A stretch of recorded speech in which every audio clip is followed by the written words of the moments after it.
Graça e paz, bom dia, Deus abençoe a todos. Estamos no livro de Gênesis, capítulos 18 e 19. No momento, estamos acompanhando o livro do Herbert Lockyer, Todas as Orações da Bíblia. Nós temos um material em língua portuguesa, todas as parábolas da Bíblia. E temos um material aqui também que encontramos baratinho, Todas as Orações da Bíblia. Não conheço traduzido em português, mas é possível, você deve encontrar, inclusive, em PDF pela internet, esse material e deve encontrar também traduções dele. Eu, por uma questão de princípio, eu procuro adquirir o livro, sempre adquirir o livro. E se for no formato eletrônico, eu também compro. Eu compro o livro, uma maneira de honrar o autor e também as pessoas que trabalham, né, na publicação de material que nos edifica, tá? Então, eu sempre procuro adquirir principalmente o livro. Dr. Herbert Lockyer, ao analisar os capítulos 18 e 19 de Gênesis, ele coloca como título a oração por uma cidade maligna, má, perversa, oração por uma cidade pecadora. Na verdade, a intercessão de Abraão foi por duas cidades, Sodoma e Gomorra. Elas são, você pode considerá-las como cidades gêmeas no que diz respeito à sua índole, ao seu caráter e ao seu juízo diante de Deus. Essas cidades estavam sendo julgadas por Deus naqueles dias. O livro de Gênesis apresenta uma revelação de Deus, mais uma revelação de Deus, Deus se apresentando para Abraão, mas desta feita com o objetivo de alcançar Sara, para que Sara participasse da certeza de que ela seria mãe. Nós lemos aí um pouco antes, né, a revelação de Deus, o pacto de Deus com Abraão, em que Deus revela que ele seria pai, e a maneira como Abraão riu, sorriu e pediu diante de Deus por Ismael, né, viva Ismael diante de ti, porque Abraão, ele não só achava, ele já estava em idade avançada. Desta vez, Abraão, a Bíblia relata, ele estava descansando, um período de verão, com certeza, intenso calor. As tendas de Abraão estavam localizadas numa região de carvalhos, e havia proteção, havia sombra, ele estava descansando à sombra daquelas árvores. Parece que pelo menos alguns botânicos em Israel, lá, pelo menos uma árvore, ou o que se sustenta de uma árvore ainda em Israel, alguns afirmam ser do período de Abraão, né? É uma árvore toda protegida. Eu ainda não sei se ainda está de pé, mas ela esteve de pé até uns 10, 20 anos atrás, até objeto de atração turística, né? Aquele carvalho, ele é apontado como tendo presenciado, ou um dos carvalhos que presenciou ali a história acontecendo, tá?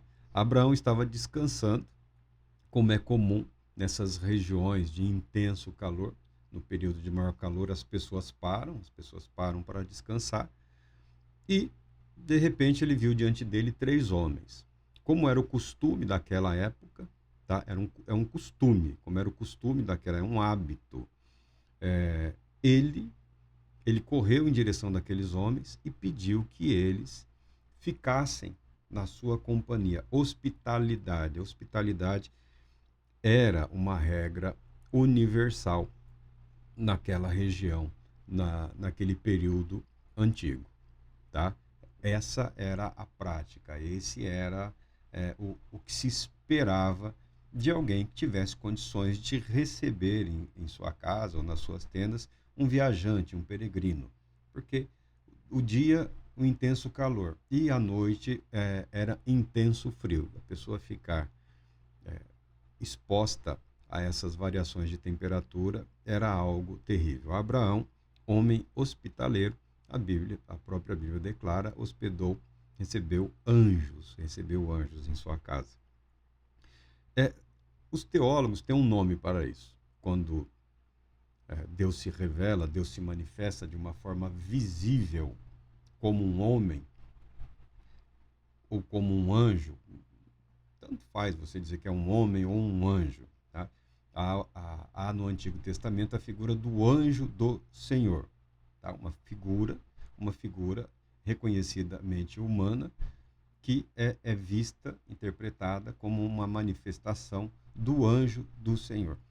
Os estudiosos declaram que isso é uma teofania, chamam de teofania. Teofania é uma revelação, uma manifestação, uma apresentação de Deus, não em toda a sua glória, não em toda a sua plenitude, não em todo o seu poder, mas de maneira a ser reconhecido por aqueles para quem ele se revela ou se manifesta. Tá? Então, Deus se revelou a Abraão e também para Sara. Abraão, ao trazer aqueles homens para a porta da sua tenda, preparou o local, certamente, o ambiente, preparou comida, mandou Sara preparar comida, chamou um dos escravos para preparar ali um animal, coalhada, leite. Ele preparou ali uma refeição. E a Bíblia declara que Deus se alimentou, que essa revelação teofânica, nessa teofania, Deus, acompanhado de 2 anjos, sendo vistos 3 homens por Abraão, se alimentaram do alimento fornecido generosamente por Abraão. Enquanto eles se alimentavam, Abraão permaneceu em pé. Num dado momento, é dito que Sara seria mãe na próxima primavera. Eu falei verão, mas o anjo fala na próxima primavera. Daqui a um ano, na primavera, ela seria mãe. Sara, como toda mulher de toda época, um pouco curiosa, não era comum ficarem as pessoas, o homem, o marido e a mulher, quando recebiam visitas, no mesmo ambiente. A tenda de Abraão é uma das tendas de Abraão. Tá? Essa tenda aqui é uma das tendas. Havia uma tenda para Sara, tá? Ela tinha uma tenda só para ela. Era muito organizado, tá bom? O mundo antigo era muito organizado. Mas quando eles permaneciam numa tenda comum, essa tenda era separada por 2 ambientes. Um ambiente ficavam os homens, no outro ambiente ficavam as mulheres. Nesse caso, Abraão estava do lado de fora e Sara foi até ali a saída, a entrada da tenda e ficou ouvindo a conversa. E quando foi dito que ela seria mãe, ela se riu, da mesma maneira como Abraão, diante da revelação de Deus, havia rido, sorrido. Sara fez o mesmo. E quando ela é questionada por que riste, ela toma consciência de que aqueles que ali estão não são homens comuns, não são meros homens. Algo sobrenatural, algo incrivelmente maravilhoso e superior está ocorrendo ali na vida de Abraão e também na vida dela, tá? E é dito, é certo que você riste, é certo que você riu. Tanto que Isaac é riso, sorriso, é o nome que o menino recebeu, alegria, depois. Esse texto aí, pode ser que algumas pessoas tenham dificuldade. Se você pegar o material produzido pelas universidades, pelas faculdades, pelos cursos de teologia não religiosos, eles vão encarar como um mito ou como uma fábula, tá bom? Mas nós que acreditamos em Deus, acreditamos que a Bíblia é o registro da palavra de Deus, é o registro da revelação de Deus, não temos nenhuma dificuldade com esse fato ou com esse acontecimento. Muito embora também não sejamos capazes de explicar como o Todo-Poderoso Deus, na sua eterna e soberana glória, poder, majestade, soberania, apresentou-se diante de Abraão e Sara como um anjo, como um homem, tá? Alimentando-se, inclusive. nós acreditamos, nós aceitamos. Agora, se você perguntar, Marco, como é que você explica como o Eterno fez isso? Eu não tenho como. A única palavra que se encaixa nisso é graça. A palavra que se encaixa nisso é compaixão. A palavra que se encaixa nisso daí é o amor de Deus se revelando, se manifestando na humanidade para a humanidade, tá? É essa a minha posição.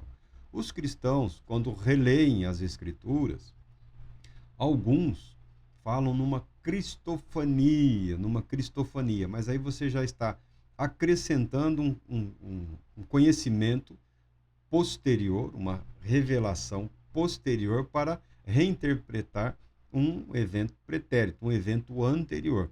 O contexto aqui, o contexto aqui é uma revelação de Deus, acompanhado por dois anjos. E confirmando Deus a sua palavra, manifestando Deus o seu poder, descendo da sua glória ao ambiente humano. Ele encaminha os anjos na direção, e Abraão acompanha, na direção das cidades de Sodoma e Gomorra, e fica na companhia de Abraão. E tem um texto aqui muito bonito. Então o Senhor falou consigo mesmo: ocultarei de Abraão o que planejo realizar? Porque a Bíblia declara que Deus, o Senhor Deus, o Todo-Poderoso Deus, não fará coisa alguma sem antes revelar o seu segredo aos seus servos, os profetas. É o que a Bíblia declara. E é o que Deus está realizando aqui. Essa revelação de Deus, essa revelação do poder de Deus, esse anúncio e essa confirmação do compromisso de Deus em realizar um milagre, em ressuscitar um homem, tá? Um homem de idade avançada, uma mulher de idade avançada, tá? De ressuscitar, de reviver, de renovar, não que eles estivessem mortos, mas a Bíblia, né, numa linguagem elegante, fala que eles estavam amortecidos, sexualmente falando, eles não tinham mais vida sexual. Sara, além de tudo, pela idade, né, os ciclos menstruais já haviam cessado já há 20 anos atrás ou mais, ou 30, tá? Então, um milagre, é impossível, ninguém nunca tinha ouvido falar de uma coisa dessas. E Deus não só prometeu, como também se comprometeu e fez questão de que os dois, o casal, tivesse plena certeza que o milagre seria realizado através dos dois, na vida dos dois, tá? Mas Deus também tem algo a exigir desse homem, desse Abraão. Quando Deus fala com Abraão, dizendo assim: acaso ocultarei de Abraão o que planejo realizar? Tem um propósito, na minha opinião, aí eu já estou seguindo aqui o meu pensamento, a minha trajetória, de testar, de avaliar o caráter de Abraão, porque a promessa para Abraão era algo simplesmente extraordinário, sempre o foram. Todo milagre é algo extraordinário. E Deus está testando o caráter de Abraão ao anunciar para Abraão que ele estava ali presente. Aí eu sigo aqui o pensamento, né, do Herbert. Ele fala que Deus, na sua generosidade, na sua justiça e santidade, se apresenta como um investigador humano. É claro que Deus é conhecedor de todos os seres e de todas as coisas. É claro que Deus sabia que o pecado dessas duas cidades havia ultrapassado todo o limite do aceitável. É claro que Deus destruiria estas duas cidades, mas não sem antes permitir que alguém intercedesse por aquelas vidas. No mundo ocorrem coisas terríveis, coisas horríveis. Mas nunca Deus permitiu que a humanidade ficasse sem intercessores. Talvez você não saiba, mas Deus levantou alguém para orar por você, para interceder pela sua vida. Independente do que vai ocorrer ou qual o resultado, porque A questão dessa oração aqui, essa oração é de intercessão, que ela foi até o limite do aceitável. Ela foi até o limite do aceitável, tá? E Deus, ao revelar para Abraão, que estava lá para avaliar pessoalmente, diretamente, se o clamor diante de Deus, as injustiças sofridas, a maldade, a malignidade, a corrupção daquela população era de fato como apresentado diante de Deus, e que Deus destruiria aquelas duas cidades, Abraão em nenhum momento fala, mas nós sabemos que ele estava preocupado com o seu sobrinho Ló. Ló significa não. Ló é sobrinho de Abraão. Talvez o nome tenha pegado de tanto que as pessoas perguntassem para Abraão ou para o jovem: você é filho do Abraão? Ló. Não, não sou filho do Abraão. Ló, Ló, Ló. O fato é que o nome do sujeito é não, é Ló. E Ló, quando se separou de Abraão, foi para as Campinas, para uma região muito fértil, e acabou morando numa das cidades ali, na cidade de Sodoma. Ló vivia em Sodoma. Ló era um homem muito rico, e na cidade de Sodoma, Ló ocupava a posição de um juiz. Ele era tido como, por ser estrangeiro, ele era tido como alguém imparcial. Então ele podia julgar, ele era capaz de julgar as disputas entre os moradores, entre os habitantes. Muito embora Ló, um homem temente a Deus, ele não fosse uma força espiritual, moral, capaz de transformar aquelas vidas, de converter aquelas vidas para o Deus verdadeiro. Mas ele era uma influência naquela cidade, naquela região. Talvez um dos motivos pelos quais Deus tenha se demorado em destruir aquelas cidades. Quando Deus revela para Abraão que ele destruiria as cidades, Abraão, de uma forma reverente, educada, respeitosa e humilde. Não adianta, não tem outro caminho, tá? Não existe outro caminho. Ah, eu queria ter um dom. Talvez você não queira um dom. Talvez você queira participar de um grupo de pessoas ou de indivíduos que manifestam nas suas vidas algo que é identificado como um dom. Talvez seja isso. Você queira fazer parte do grupo, você queira se sentir ali aceito, acolhido. Ah, eu queria ser profeta. Não. Talvez você queira fazer parte de um grupo de homens e mulheres que, de alguma forma, nós não estamos entrando nos méritos aqui, recebem ou receberam uma comissão ou capacitação ou uma responsabilidade especial no tocante a transmitir ao povo de Deus, quer seja pequenos grupos, grandes grupos, um país, uma nação, o propósito de Deus para aqueles dias, para aquele momento, para aquela atualidade, tá? Talvez você queira fazer parte desse grupo, você queira se sentir aceito. Talvez você tenha na sua alma, no seu espírito, o desejo de ser especial. É isso que a maioria das pessoas tem procurado nos dias de hoje. Sentir-se especial. Eu quero ser especial para Deus. A pessoa sonha em profetizar. A pessoa sonha, deseja em falar em línguas, ou interpretar, ou ter visões, ou sonhos. Ele quer fazer parte de um grupo de pessoas que se entendem, que se veem como especiais e que experimentam isso nas suas vidas, essa alegria, esse amor, esse poder, essa graça. Tá, mas isso não significa que a pessoa seja de fato um profeta de Deus, tá? Porque o que a Bíblia mostra aqui é algo muito evidente. Todos querem ser recebedores, todos querem ser alcançados pela poderosa mão de Deus e ter a certeza: Deus tem um milagre na minha vida e o próprio Deus se encarrega de afirmar isso e eu sei que vai acontecer. Esse é um lado. Esse é um aspecto do compromisso de Deus com Abraão, que era profeta.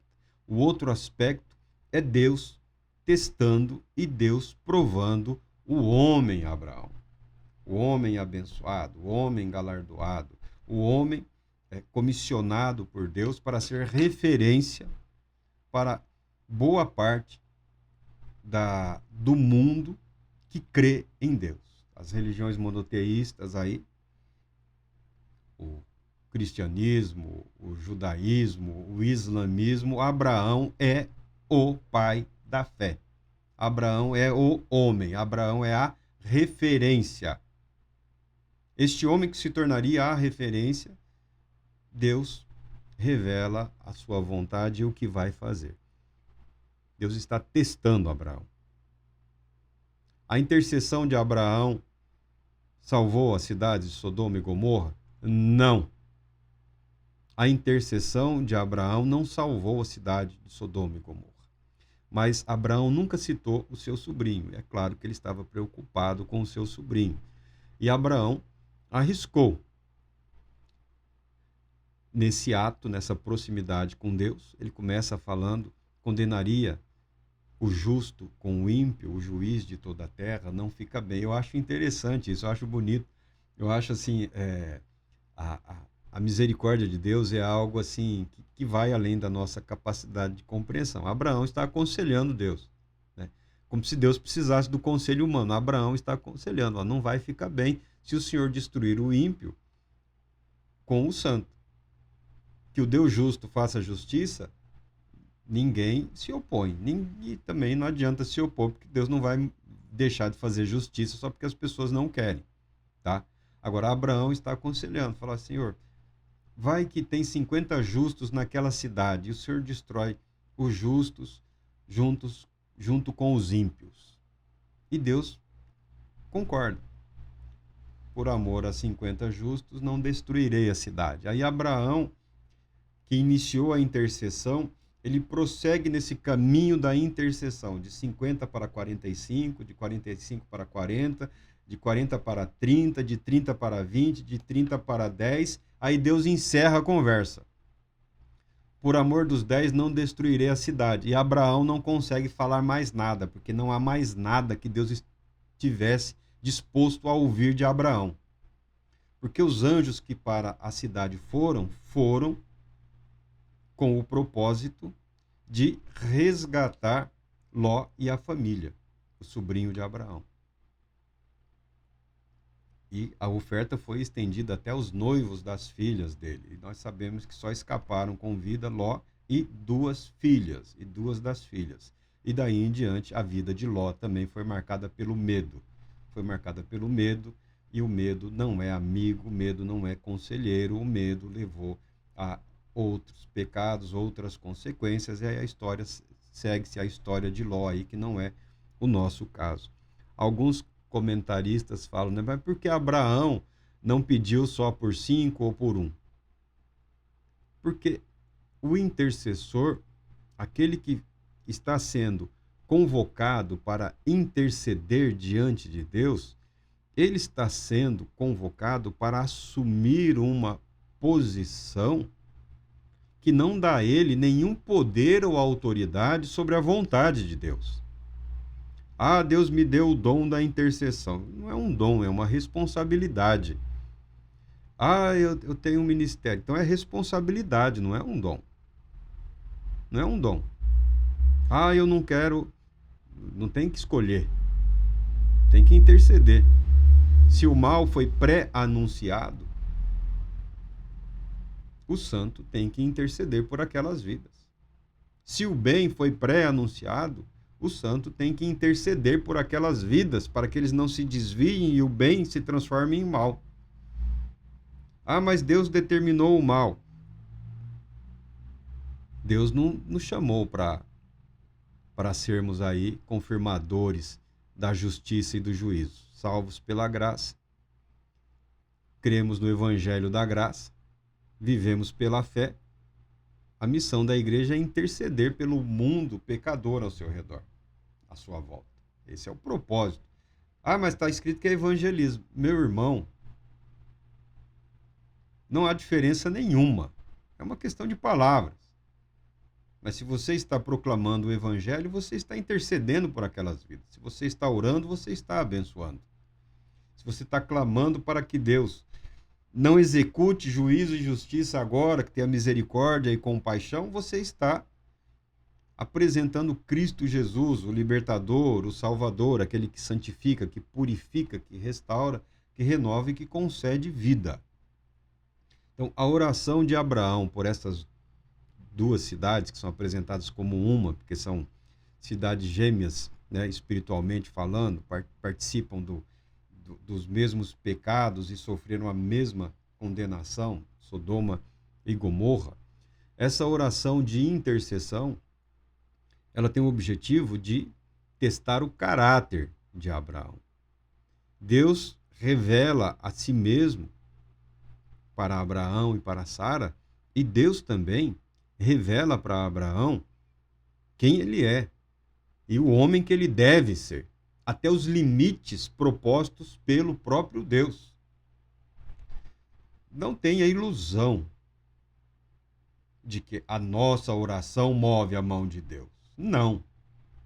A mão de Deus move as nossas orações, move os nossos corações. O Espírito de Deus move a nossa mente, os nossos sentimentos, as nossas emoções, para que nós possamos agir em conformidade com a vontade de Deus no limite estabelecido por Deus. Há um limite.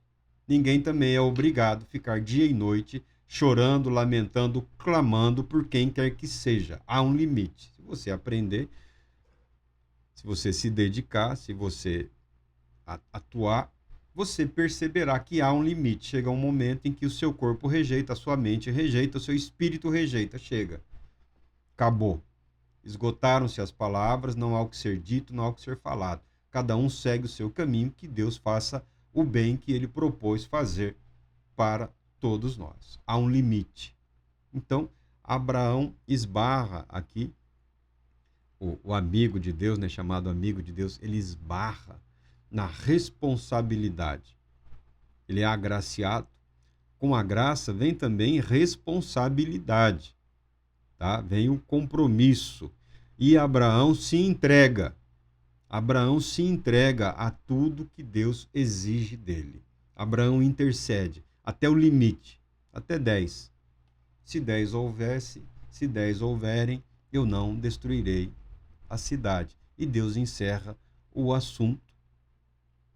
E Abraão fica observando e há um triste fim para as cidades de Sodoma e Gomorra. Deus nunca se permitiu ficar sem testemunho sobre a face da terra. Deus nunca se permitiu e Deus nunca se permitirá ficar sem testemunho fidedigno de si mesmo sobre a face da terra. Tá? Não precisa ter esse medo. Se você acredita, se você imagina que no momento em que você vive é de solidão, de tristeza, de abandono ou de injustiça, pode perder o medo. Pode pedir a Deus coragem e disposição, porque Deus fará justiça, porque Deus é justo. Ah, mas eu estou só. Não, você não está só. Não tenho nenhuma dúvida de que Deus preparou alguém que, nesse momento, e de que em todos os momentos, estiveram e estarão orando ou intercedendo por você, porque assim é Deus. Não havia sobre a terra, naqueles dias, homem melhor do que Abraão. E Abraão não foi suficiente para evitar a condenação dessas duas cidades, porque as cidades foram condenadas pelos seus próprios pecados e não por falta de intercessão. Tá? Essa é a realidade da vida das pessoas, da minha vida, das nossas vidas, da vida do cristão, da vida do não cristão. A condenação vem por conta dos próprios pecados, delitos e erros cometidos. Nunca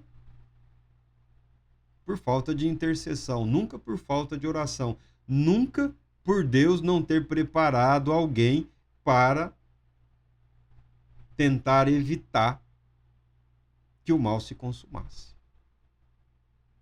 Vivendo perto, próximo a Abraão, testemunhando os milagres de Deus na vida de Abraão, Sodoma e Gomorra nunca se arrependeram. Tendo Ló na companhia, tendo Ló testemunhado do Deus verdadeiro, eles nunca se importaram. O pecador que insiste no pecado, ele vive ou morre ou é condenado por conta dos seus próprios pecados e delitos, nunca pela indiferença do Todo-Poderoso Deus. Deus Todo-Poderoso te abençoe, te proteja e te conceda paz, muita paz.